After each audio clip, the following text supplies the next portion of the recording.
supposed to write your proposal, the methodology, I will do observations and interviews. I will do this. I will analyze the data this way. So it has to be future tense for a proposal. Now, a lot of students feel like, okay, I wrote those first 3 chapters, so I never have to look at those again. But that, unfortunately, is not the case, because just even though we have planned carefully how we're going to collect our data, select our participants, and invite our participants to participate, and we're going to analyze our data a certain way, it doesn't always turn out that way.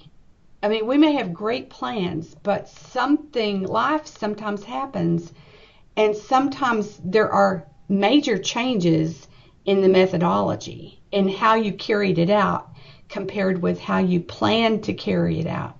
So I recommend that you carefully keep a researcher's journal in great detail with dates when you did what. And so, I mean, every step of the way, so that when you can go back and read through your methodology chapter and tell us exactly what you did in past tense, which may require you to completely rewrite chapter 3. I'm Okay, sorry thanks. to say. No problem. Thank you. Sorry I jumped ahead a little. No, I'm glad you asked, because what if I had not included that?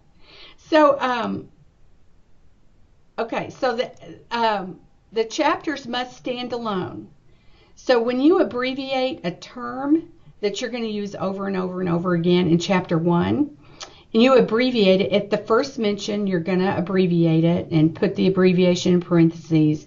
And for the remainder of the chapter, instead of spelling out that term, you're going to use your abbreviation. But when you start chapter 2, if you're going to abbreviate the same term and use it more than 3 times, you're going to have to redefine it, and you're going to have to abbreviate it again.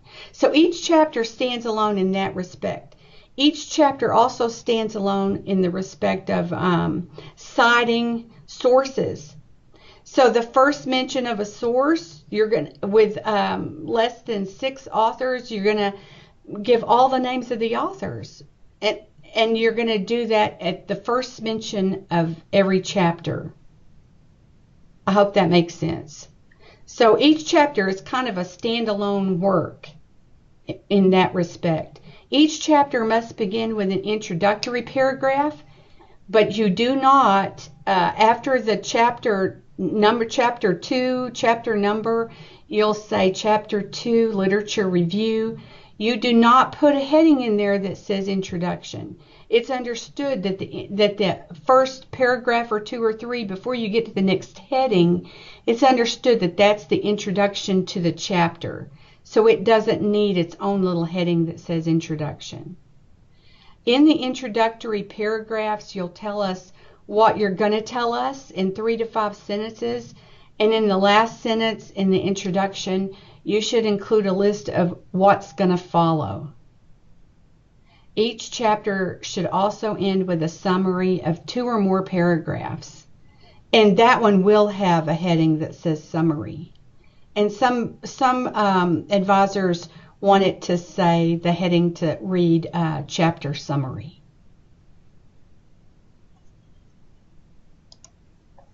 Okay, grammar.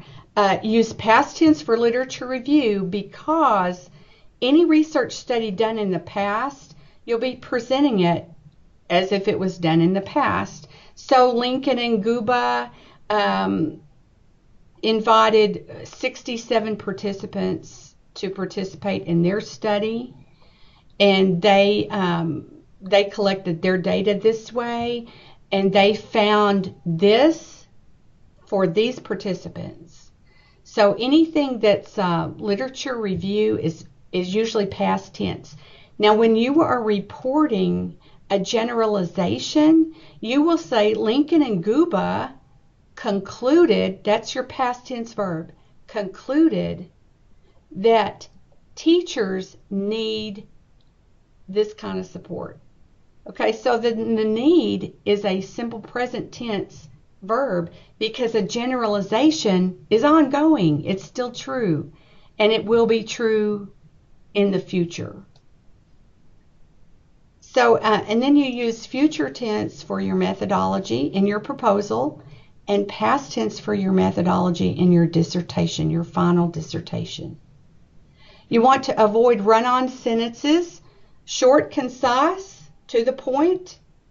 Don't go on and on and on. Those are hard for readers. They get bogged down in it, and it really impedes the comprehension.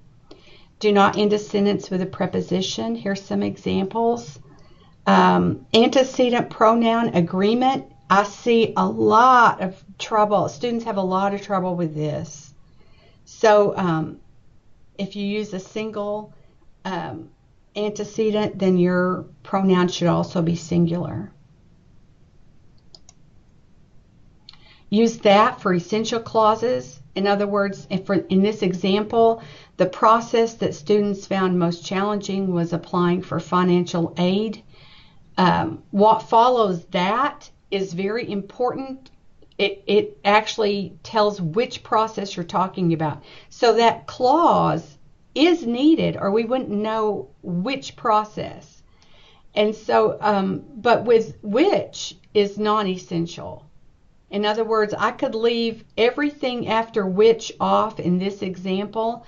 A majority of students applied for financial aid, which was challenging. That's not even needed, but it's just additional information. So when you use which, a comma comes before it. When you use that, a comma does not come before it.